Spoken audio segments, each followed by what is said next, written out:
At the edge of the savanna, where grass rolled like soft waves and acacias traced lace against a clear blue sky, a lion lay in a shadowed den. He had once been called the thunder of the valley, and every hoof paused when his roar crossed the hills. Now his voice was a rasp, and his ribs rose like narrow steps. The elders called him Barasa, and the little ones called him the Big One, with respect and a quiet kind of fear. The season had turned hard. Water shrank to mirrors inside cracked mud. Dust braided with wind and whispered across sleeping stones. Sunlight stroked the leaves with a hot hand and left them still. A gentle breeze passed and carried a faint scent of bitterness from the den, like herbs ground in worry rather than hope. The valley tried to be brave. Baboons watched the ridge and kept a drumbeat of warning. Antelope kept their children near thorn thickets where the shade was narrow but safe. Zebras moved in careful bands and took turns sleeping with heads against flanks. Everyone spoke softly, as if the air itself had become fragile and might break if handled roughly. Old friends remembered the days when Barasa kept peace by walking a wide and patient circle. He had been fair when he was strong. He did not chase at dawn, and he did not break promises. He did not need to, for the sound of his steps kept quarrels small, and the memory of his roar folded foolishness back into good sense. A jackal named Yoru arrived with words and worry and a smile that looked clean from far away. He was quick and slender, and he liked to be near places where decisions were born. He stood at the mouth of the den and called out in a trembling voice. He spoke of loyalty and duty, and he urged every creature to come and pay respects. Yoru promised that a visit would be safe. He laid a ribbon of fresh grass at the entrance, as if it were a blessing. He trotted to a clearing and told stories about the honor of being remembered by a king, even a king who breathed with effort. His tail drew neat lines in the dust while he spoke. Many listened, because fear and affection often walk together when a leader grows weak.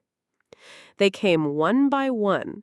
A wild dog left a necklace of woven seeds. A young warthog rolled a yam from the hill farms and pushed it with careful snorts. A guinea fowl laid a favorite feather on a flat stone.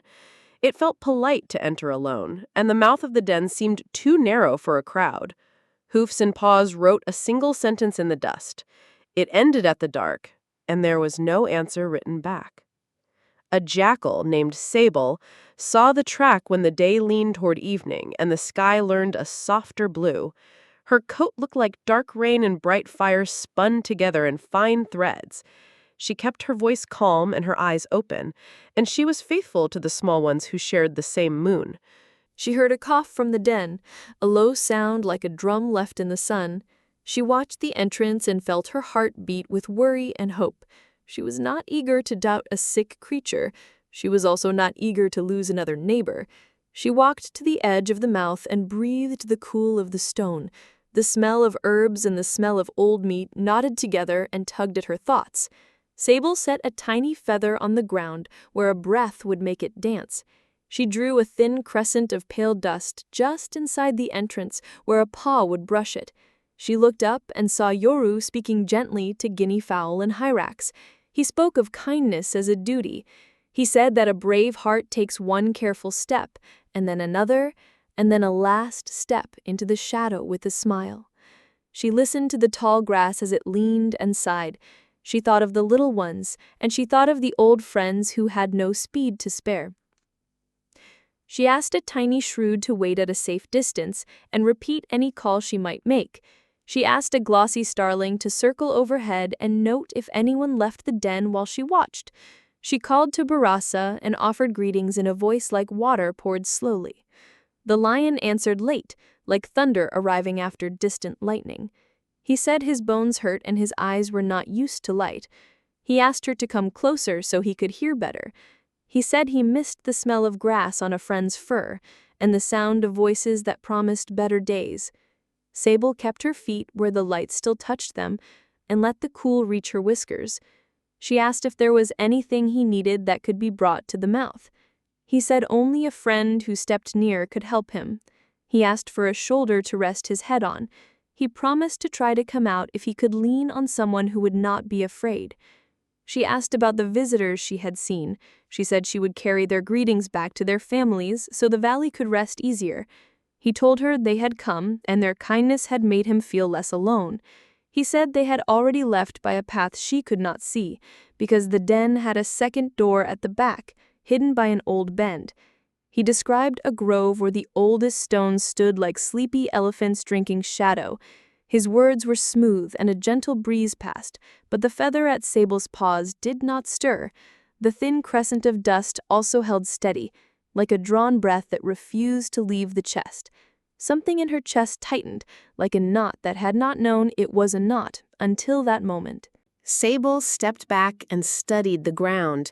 The feather remained still, and the pale crescent remained unbroken. She walked along the rocks to the right and to the left and sniffed the cracks. She found no second door. She smelled no new air where a passage might open. The earth felt closed, and the shadow felt complete, like a lid fitted to a jar. Yoru came with 2 young visitors and smiled at Sable as if they were old friends meeting after rain. He asked if she had paid her respects and offered to carry her words inside. She thanked him and said her words would fly more true if she delivered them herself. He tapped his foot and spoke about order, respect, and the courage that does not argue with tears. He told the visitors to wait while he chose the right order for entering. He looked at Sable and asked if she doubted the courage of the valley. She replied that courage does not argue with caution. Courage stands with the sun and keeps its eyes open. Courage is a brave one who invites daylight to walk beside love. As evening approached, 2 owls shifted on a branch and faced the den with round patience. A small hare stood on a rock with ears tall and still. A tortoise named Old Kivu came along the narrow path, his shell marked by years and storms. He moved slowly and with patience, and the dust did not there hurry him. He studied the track of prints and nodded to himself. Each print pointed inward. None pointed back out. Old Kivu looked at Sable with eyes that had seen many seasons learn their lessons. He did not speak at first because the wind was speaking already. He placed himself near the entrance, where the ground cooled and shadows grew, and let time set its hand upon the hour. Barasa coughed, and the cough was deep and long and tasted of old hunger. A shiver ran through the little ones. Even the bold ones felt their hearts pause and listen for promises the night could not make. Sable called out that help had arrived and asked him to come to the mouth to feel the evening air. He said he could not walk. He said his legs were heavy as stone. He asked for one friend to come near so he could lean on a shoulder. He said he would try to come out if he had a friend at his side. A young impala took a step because love moves feet before arguments finish. Her mother touched her with a nose that pleaded for patience and led her back to the safe part of the circle. Yoru looked left and right and called for volunteers. He said a story about courage would be remembered, and the valley would sing about it. He stepped toward the entrance as if to lead, then paused as if picking a proper order, and let his paws hang in the light. Sable spoke, and her voice was firm and kind. She said love should be steady and not rushed. She said a friend who needs help can wait for safe help, because harm and haste often share shoes. She said the den could be widened with careful claws and stout horns, while Barasa waited in the light and breathed kinder air. She invited the community to work, not to disappear. Yoru frowned and tried to keep the old pattern in place. He told stories of times when he had guided visitors in without trouble. He described a curve around a friendly stone and a spot that was comfortable to stand, and a place where a whisper carries well. He told these stories while his eyes slid away like minnows in a shallow stream. Sable did not argue. She asked the starling if the feather had moved. The starling said it had been still as a sleeping stone all afternoon. She asked the shrew if the dust had been broken. The shrew said the crescent was whole and pale and patient, and the line did not lie. The circle listened to the small witnesses and felt new thoughts begin. Old Kivu asked a question in a voice that moved like a slow river under moonlight. He asked why the prince pointed inward and why they did not return. He asked with the patience of a grandfather telling a riddle that is also a warning. The wind shifted toward the den, and the air turned cooler with the first promise of night. The lion did not answer at once. The sky let go of the day, and the first stars peered down like children in a doorway. When Barasa spoke again, his voice was rough. He said the back door lay beyond a bend where the soil did not keep signs.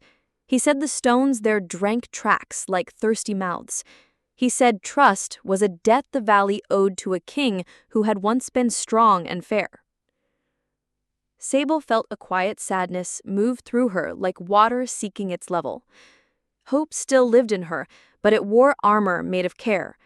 She remembered a story from another valley where a sick lion forgot the difference between a visit and a meal. She remembered the quick hush of birds when a hawk slips by. She decided to wait until morning and hold a circle that daylight could bless. She asked the owls to watch the den until dawn and count any shadow that tried to leave by a hidden door. She asked the jackal to rest and save his stories for sunlight. She asked the little ones to sleep in pairs and dream of safe paths. A gentle breeze passed, and the crickets began their patient song, and the moon climbed without hurry. The night was long, but not cruel. The owls spoke only when needed. The jackal slept closer to the den than anyone else and twitched his paws as if he were chasing applause. Sable did not sleep. She listened to the lion breathe. She listened to the valley breathe. She watched the feather, and it did not dance. She watched the dust, and it did not break. When the first light touched the rim of the world, the grass looked silver for a heartbeat. Sunlight stroked the leaves in a new way, and dew stood like tiny lanterns before surrendering. Sable lifted her head. Old Kivu exhaled a long and careful breath. The owls closed their round eyes and welcomed sleep, satisfied that night had kept its count with honesty. Sable stood and faced the den. She spoke in a way a mother speaks when she wants everyone to listen without fear. She said the valley loved its old friend and wanted him to heal. She said the valley would not step into darkness to prove love. She said love could stand in the light and still be brave. She said help would come, but it would come with eyes open and with many hearts together. Morning spread like warm milk across the grass, and the first shadows were gentle rather than hard. Sable called for a council in the open where sun could touch every whisker. She stood on a flat stone, not because she wanted height, but because she wanted the sound of her words to flow without stumbling. Old Kivu settled beside her and nodded, as if each second were a seed that required care. Animals gathered in a wide ring that left the den clearly seen. The ring held distance in one hand and tenderness in the other. Birds perched along the thorn hedge and whispered to one another. A young hare tucked his paws neatly and fixed his ears like flags of attention. A mother zebra pressed her nose to her foal and let the rhythm of breathing say everything needed between them. Yoru arrived at the council with a yawn that tried to look like wisdom. He smiled and asked if he should speak first. Sable thanked him for his wish to serve. She said the valley would begin with small voices rather than fast ones. She asked the starling to tell what she had seen and not seen. The starling bowed with her whole body and spoke in a chirp that carried clearly. She said the feather had not danced. She had circled above the den 3 times while the wind changed its mind. She had seen visitors enter and had seen none return. She had watched Yoru stand close and count those who waited. She told the truth like a string without knots, and she sat down with her chest lifted by quiet pride. Sable asked the shrew to speak next. The tiny one trembled at first, and then he stood on his hind feet and shared his report. He said the crescent of dust remained whole all night. He said it would have broken if any paw or hoof or tail had brushed it. He said he had drawn a second line in the deepest part of the shadow, and that line also sat unbroken, like a small moon. Old Kivu lifted his head and added one more piece. He had studied the earth near the backside of the den and found no breath of a passage. He had placed a dried leaf in a crack and watched for movement. The leaf had slept without turning. He had listened with his ear against the ground and heard only the slow complaints of stone remembering old rivers. Sable thanked each witness. She turned toward the den and spoke to Barasa with respect and a firmness that kept everyone safe. She said the valley would bring food to the mouth and water in a broad leaf. She said the valley would widen the entrance with care so that sunlight could reach his bed. She said no one would enter alone, and no one would enter at all until daylight walked with them. A gentle breeze passed, and it carried the scent of the den. It carried a small sound that might have been a low growl, or it might have been the scraping breath of illness. Barasa answered with a praise for their kindness and a complaint about their doubt. He said kings cannot beg. He said the old ways should carry weight. He said he was too weak to walk and too proud to be dragged like a sack of grain. Sable kept her tone soft and steady. She said the valley was not doubting, it was learning. She said a friend can change, and a friend can be very hungry, and hunger can make a memory short. She said they would still care for him. She said care must be wise, or it turns into harm. She offered him a choice that dignity could hold without breaking. She called for volunteers to widen the mouth of stone. 2 buffaloes stepped forward with heads heavy and humble. 4 warthogs offered their sharp and honest tusks. A pair of porcupines promised to prick only the rock and not any neighbor. A tall giraffe said she would shade the workers when the sun climbed, because shade laid by a friend is a gentle promise. Yoru flinched at the plan as if a bee had kissed him. He said the noise would hurt Barasa's head and make him sicker. He said the dust would make him cough until he could not breathe. He said it was unkind to hammer a sick creature's doorway. He looked at the ring, and he looked at Sable, and he smiled the way a net smiles when the fish thinks it is water. A crane with a bright eye and a patient step spoke from the far side of the ring.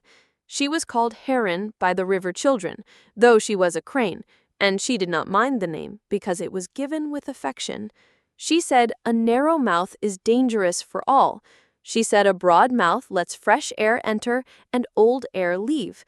She said she could stand at the threshold and watch the breath of the den while others worked. The plan moved like water finding its channel. Buffalo pressed their shoulders to the rock and leaned until it complained. Warthogs cut small bites from the stone and pushed them aside. Porcupines scratched at crumbly places and shook dust from their quills. The giraffe made a living shade. The crane watched the breath of the den and raised her wing when the air felt tight. Barasa roared once, and the roar came out thin and ragged. It carried anger, and it carried fear, and it carried a memory of power that had grown lonely. The little ones shivered, and some wanted to run. Old Kivu hummed a song that sounded like a road that always leads home. The song admired the sun and the stone and the patience that keeps feet straight. Yoru began a new story in a voice that tried to put everyone to sleep while it crept around the truth. He said he had visited at dawn and seen the second door. He said the door was shy and disliked crowds. He said stone can learn to swallow prince if it is spoken to with the right kind of respect. He said the lion would forgive doubt if only one friend came inside and held his paw. Sable thanked him for his imagination and asked him to rest his tongue, which surely ached from hard work. She told the ring a small story of her own. She said a track is a letter. She said a field is a page. She said a sentence is not complete if it never returns to the reader. She said love should make circles, not cliffs. The entrance grew wider. Sunlight walked deeper into the den and touched a floor polished by years of sleeping. It kissed a heap of dry leaves and a few bones that did not belong to a king's bed. It found a bowl of water that smelled like the river, but looked as if the river had given only yesterday's breath. The crane breathed in and out and kept her wing raised halfway, which meant careful, not danger. Sable called to Barasa again and asked him to come to the light and let the breeze cool his fever. He said he would try if the ring would move away so he could step out without embarrassment. The ring moved back exactly 2 paces and no more, and the giraffe tilted her head in a nod that was both polite and clear. The owl, who had stayed awake a little longer, watched with one eye like a coin toward dusk. Barasa did not step into the light. He paced inside, and his tail brushed the stone, and the feather on the floor stirred once without leaving its place. He said his hips ached, and the world had become too bright for eyes that had learned to rest. He asked again for one friend to come close. He said a friend who refused was no friend at all. His breath sounded like a rope that had been pulled too often over the same nail. Sable did not answer with anger. She answered with a promise. She said food would be laid at the mouth at noon and again at dusk. She said water would be poured from a high leaf into a bowl that stood in the sunlight, not the shadow. She said a healer would be invited to stand at the mouth and advise without stepping inside. She said the ring would stay until the day grew old.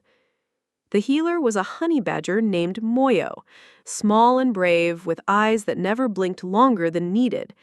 He came with leaves that smelled like rain and roots that remembered the dark kindly. He stood 10 steps from the entrance and told Sable which leaves to crush and which roots to hold near the air. He told her which smoke comforts and which smoke confuses. Yoru circled the ring as if measuring it for a story. He whispered to the young and the impatient. He said, "A valley that will not trust deserves fear rather than peace." He said the lion would remember every refusal and pay it back when strength returned. He said a clever friend should be the one to go inside so that gratitude could choose a proper home later. The crane heard him and cleared her throat like a small bell. She said, "Gratitude is not a coin." She said, "Safety is not theft." She said, "Kindness should not need a dark room to be true." The ring listened. The wind slowed. Sunlight stroked the leaves and lay warm on backs that had learned to carry careful hope. Noon arrived, and food was laid just inside the light. Barasa crawled forward until sunshine touched his whiskers, and he stopped. He tried to pull the food backward with one paw. The ring held steady. Sable told him that food would remain where it lay and more would arrive later. He growled in a voice that carried promises only to himself, and he ate with quick bites that looked more like defense than gratitude. The afternoon passed like a patient drum. The entrance grew wider still. The dust settled. The feather finally danced because children laughed behind it. The crane lowered her wing to show the breath of the den had learned an easier road. Old Kivu drank water and let it run down his beard, and the little ones found that their lungs wanted to copy him. Near dusk, clouds gathered over the far ridge and made the light softer. Thunder spoke a warning that sounded like a mother who has seen too many trips and with bruises. The ring stayed.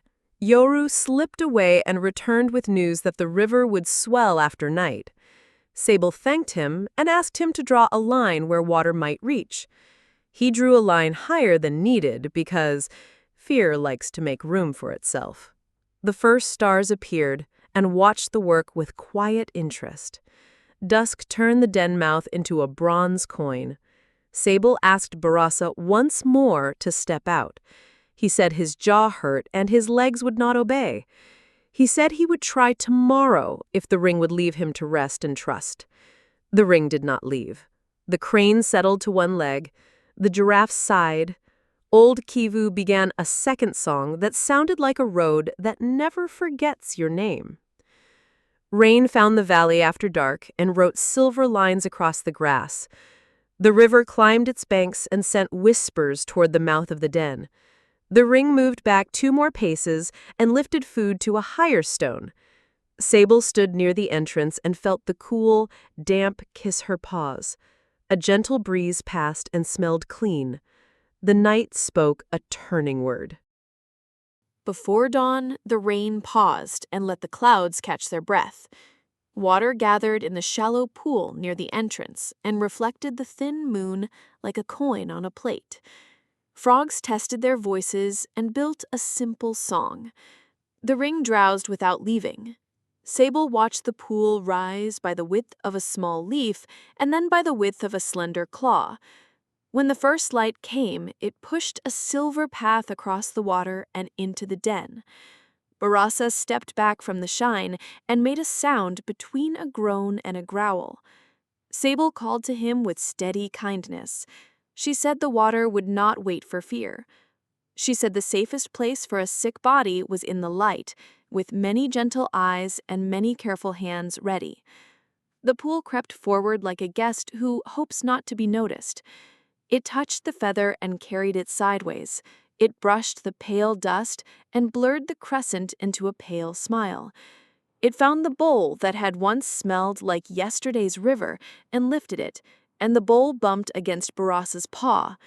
He moved farther in, and the light followed him, polite but persistent. Sable looked at old Kivu, and he nodded, as if confirming something the night had taught. She turned to the ring and spoke with the warmth of a hearth. She said they would not abandon the den to the flood. She said they would also not carry water inside for anyone to drown in gratitude. She said they would build a small channel to guide the pool away and give the den a choice. Buffalo carved a trench with their heavy hooves. Warthogs opened a second mouth for the water to sip. Porcupines packed the sides with gravel, like a wall made by patient ants. The channel turned and welcomed the pool, and the pool considered the offer and accepted like a guest who has found the right seat. The water flowed past the entrance and settled beside thorn roots, where the earth drank slowly. Barasa watched from the shadow. He edged forward, and his mane collected drops that made him look crowned by weather. He put one paw into the light and flinched. He put it again, and this time the crane spoke softly and counted his breaths. The lion paused, and the ring paused with him, and the morning held its breath like a child waiting to see a trick succeed. He stepped out at last. The light touched his shoulders and turned him less fearsome and more tired. His eyes were the color of old honey that had missed many flowers. His ribs were a map of hunger that had forgotten how to end. He looked at the ring and swallowed. He looked at Sable and did not swallow the next words. He said he had been king for many seasons and had told himself that a king deserves obedience even when weakness knocks on the door. He said the first visitor had come with kindness, and hunger had argued that the valley could spare one friend. He said the second had come, and fear had promised it would be the last. He said the third had come, and the memory of fairness had grown thin in his mouth like a scrap from a torn leaf. The ring listened and did not turn away. Sunlight stroked the leaves and turned them into quiet listeners. A gentle breeze passed and cooled hot cheeks that had not known they burned. Old Kivu closed his eyes and opened them again, like a door that must never slam. The crane lowered her head and lifted it again with a grace that tasted like forgiveness. Yoru stepped forward and opened his mouth, but Sable raised her tail and asked him to wait. She said the lion was speaking and the valley was listening. She said words need space to land, and a friend should not steal the landing. Yoru swallowed his speech and watched the ground as if he would like to dig into it and hide his toes. Barasa said he had lied about the second door. He said he had tried to make fear look like a dress sewn from dignity. He said he had sent Yoru to gather visitors because shame walks faster when it finds a companion who claps. He lowered his head until his mane touched whetstone. He said he did not know how to be strong if no one would be afraid of him anymore. Sable took one step closer and no more. She said power that requires fear is like a hut that requires fire to stand. It burns its own walls for warmth and calls the ashes a throne. She said he could still choose something better. She said the valley would keep a boundary and also offer a path. She said the path would be long and it would not be a parade. Old Kivu added a piece that sounded like a small drum held under the heart. He said the valley needed safety as much as the lion needed food. He said a circle could be drawn that honored both. He said a ring of stones could be placed around the mouth of the den where no paw would cross without the consent of all. He said a mark could teach memory to stand beside mercy. The ring agreed, with a murmur that tasted like water after heat. They set a boundary of broad stones with faces turned outward like guardians who enjoy their work. They hung strings of seeds along the thorns, bright and singing when wind passed. They left a space where gifts could be placed and where sunlight could stand watch.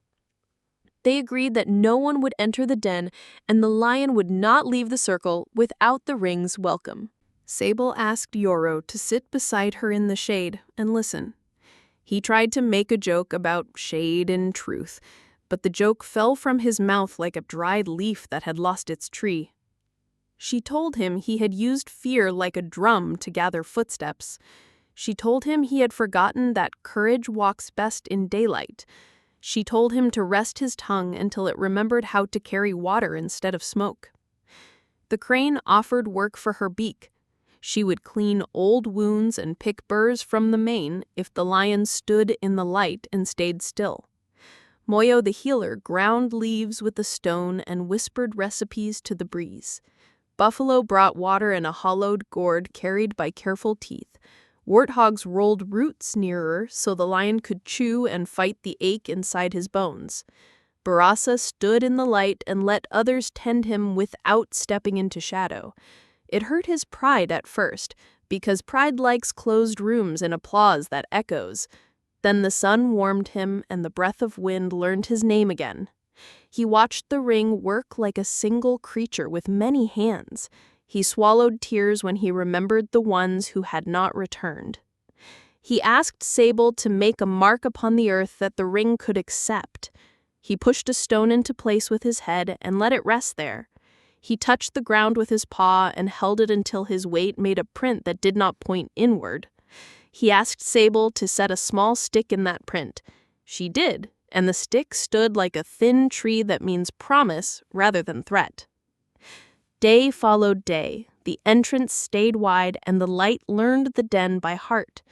Barasa ate in the sun and slept where many eyes could count his breaths. The ring fed him and watered him and told him stories that did not forget the lost. He did not ask for a private visit. He did not ask for a secret favor. He learned to ask for a bowl to be moved when shadows grew too long. Yoru kept quiet for a time that felt like a season inside a teacup. He watched kindness move without permission slips. He watched courage and caution walk shoulder to shoulder like brothers who had learned to share. One afternoon, he stood and spoke to the ring. He said he had wanted to stand near power because power shines like fruit in hungry light. He said he had forgotten that fruit belongs to the tree, not to the hand that stands closest. Sable listened and nodded. She said words are easier than mending. She invited him to help dig a well that would hold rain for future days. He dug and carried stones and drank the taste of his sweat like a medicine that tells the truth. He learned to enjoy the shade that work gives to a hot back. He learned that applause cannot feed a village. When the rains fully came, the valley brightened into cheerful green. Sunlight stroked the leaves, and the grass brushed knees with gratitude. A gentle breeze passed and smelled of wet earth, sweet and clean. The circle of stones held its place and looked like a necklace the valley wore to remember a hard lesson learned with careful tears. Barasa grew stronger, but not too strong to ignore his steps. He walked to the edge of the circle each morning and bowed his head to the ring. He asked what was needed and carried water in his jaws for those who could not. He kept the jackals away from nests rather than calling them close. He learned that watchfulness is a kind of strength that does not require fear to stand tall. The little ones visited the edge of the circle with their parents and asked questions. Why do the stones stand like that? Why does the lion not chase? Why does the circle sing when wind comes? Parents answered with soft voices and open hands. They said the stones hold a promise. They said the lion is choosing to be safe for others and safe for himself. They said the song is the sound that comes when patience ties itself into a ribbon. Sable sometimes stood beside Barasa and looked across the valley. They watched buffalo teaching calves to cross mud without hurry. They watched herons reflect the sky on their wings like water carrying light. They watched old Kivu bask on a warm rock, his eyes half closed and full of peace. They said little, because some friendships do not grow with words, but with weather shared. One evening, when the sun reached for the rim of the world and turned the grass to gold, Barasa spoke to Sable in a voice that had remembered dignity without remembering hunger. He thanked her for keeping love in the light. He thanked her for letting caution walk with courage and not shame it. He said he would spend the rest of his days guarding paths rather than guarding a throne. Sable answered that a path is worth more than a throne if it leads little ones home. She said a friend is a friend when he keeps doors where daylight can find them. She said the valley had grown wiser, and wisdom is a shade that never forgets to move with the sun. They stood quietly while the evening brushed their backs with a color that tasted like rest. Night came softly, and the stars opened like patient eyes. Frogs sang to the water, and the water sang back. The ring of stones glowed pale and kind. In the den, a lion slept with his nose near the door, where fresh air could visit and tell him stories that were honest and small. Outside, the fox curled beneath a thorn and let her heart slow until it matched the rhythm of leaves. The valley did not forget the ones who had been lost. It planted a circle of flowers near the stones that marked the boundary. It watered them with shared tears and shared laughter. It told their names when the wind was gentle, and it told their names when the wind was strong. It learned to say goodbye without learning to be bitter.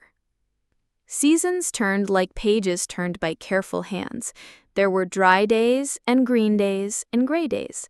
The circle of stones stayed where it was, and the den stayed open to the sun. When strangers asked about the boundary, children answered with pride. They said it is a promise that keeps everyone's feet pointed toward tomorrow. Barasa grew old enough to be slow, but not so old that he forgot to be kind. He taught young lions to hunt far from the herd's nursery grounds. He taught them to drink before chase, so thirst would not make them foolish. He taught them to speak truth, even when truth walks without shoes. He told them there is a difference between respect and silence held by fear. Sometimes he roared, not to frighten, but to answer storms. The sound rolled across the valley like a drum that keeps time for a dance rather than a war. Hooves lifted and fell with calm. Wings spread and returned to perches. A gentle breeze passed and smiled through the thorns. The valley carried on with work that felt like singing. Sable raised families and taught kids to count stars and promises. She showed them how to read tracks like letters and how to let compassion wear a hat called boundary. She told them that love lives best where doors stand open. She said, a friend who asks you to choose darkness to prove love asks you to lose yourself, and that is not love at all. Old Kivu's songs passed to young tortoises who hummed while they walked. The crane's patience grew into a school beside the river where little ones learned to breathe with their tasks rather than beside them. Yoru's stories changed shape. He learned to laugh at his old smile and turned it into a lesson that did not sting. He became useful, which surprised him and pleased him in the same breath. On a certain evening, many seasons after the boundary had first been laid, clouds gathered in the west and painted the sky with bruised plum. The ring of stones looked small against so much sky, but it looked steady. Sable, Barasa, and old Kivu sat together and watched the light fold itself. Sunlight stroked the leaves one last time, as if counting them, and then let them rest. Barasa said he could leave the valley when the time came and not fear it would forget itself. Sable said the valley had learned to remember as a habit, not as a crisis. Old Kivu said memory is a slow river that never asks to be fast. He said lessons that hurt should become bridges, not prisons. They let the evening agree by growing quiet. The storm arrived and walked around the ring without stepping on it. Rain fell in straight stitches that mended dusty seams. Animals moved to shelters they had prepared without panic. The den stayed open. The lion slept near the door. The fox slept under the thorn. The tortoise dreamed of roads. The valley listened to the rain like a mother listens to a baby who sighs in sleep. Morning came with a sky washed clean, and the air smelled like a new page. Little ones chased one another in circles that ended in laughter. Parents watched with eyes soft as moss. Barasa stood inside the boundary and greeted the day. Sable trotted by and nudged his shoulder in a way that said everything and asked for nothing. The day unfolded without hurry. Work found hands, and hands found good work. Water moved along channels that remembered kindness. Sunlight stroked the leaves and made them glad. A gentle breeze passed. It touched the ring of stones and made the seed strings sing. The valley heard the song and answered by being exactly what it had promised to be.